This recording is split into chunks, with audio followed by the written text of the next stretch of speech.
This week, our community said goodbye to one of its favorite personalities as former District Judge Mills Lane passed away. Northern Nevada knew him from his time on the bench and frequent speaking appearances peppered with colorful, pithy quotes. The rest of the country knew him as the referee in dozens of championship boxing matches and the host of his own syndicated TV show. Those who knew him best, his family. Wife Kay and sons Tommy and Terry sat down with Ed Pierce the day after he died to share their memories. We knew him from his time in the courtroom and frequent speaking appearances. The rest of the country knew him as the referee in dozens of championship boxing matches.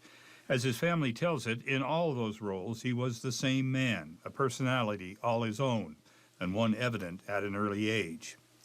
Born into an aristocratic Southern banking family, he resisted the easy path planned for him, choosing the Marine Corps over following his father to college in Michigan. Tuition paid for, books paid for, and he said, I'm going down to Paris Island down the road, and he went to the Marine Corps. And didn't go so well with my grandfather at the time, I understand, but that's my dad. He ran towards something, a challenge. He wanted to make his own life. And he did what he was meant to do. You know, he just knew in his heart the law, the Marines, the boxing. That's who he is. I don't think he learned it from anyone. I think it's just, you know, nature, nurture kind of question. I think that's just who he was always. A boxing champion both in the service and at UNR, he eventually turned professional, hanging it up after posting a record of 10 wins, 1 loss, but staying close to the sport by becoming a referee. He was the visible third man in the ring at a number of title fights, most famously the 1997 Evander Holyfield-Mike Tyson fight, in which he disqualified Tyson for twice biting Holyfield's ear. It's lesser known that he worked local minor fights far from the spotlight, bringing the same authority and sense of fair play. And he always said he liked the smaller fights just as much as the big fights, because that fight was everything to those two fighters at that moment. And he brought all of that to his parallel career in law.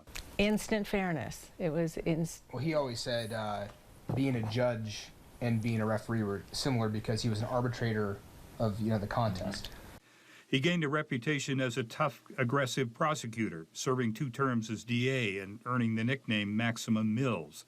Defense attorneys may have feared the worst when he was elected judge, but if so, it's likely more than one was surprised. He commanded the courtroom, in charge, but fair. So I kind of think Maximum Mills is kind of silly to me. He was a compassionate man. But but when there was somebody who needed the maximum, he wasn't afraid to use it. If they got it, they had it coming. Yeah. And I think For many, it added up to the image of a tough, uncompromising, even pugnacious personality that those closest to him say that hardly told the story. He was a softie, he was fair, he was compassionate, he was involved in our lives, and it's a side that only the 3 of us got to see. His voice was silenced by a stroke 20 years ago. Cared for only by his family, he spent those 2 decades in this home or visiting his sons in New York. The study in his basement traces a remarkable career in sports and law, but aside from his family, his proudest achievement may have been the building visible from his bedroom window.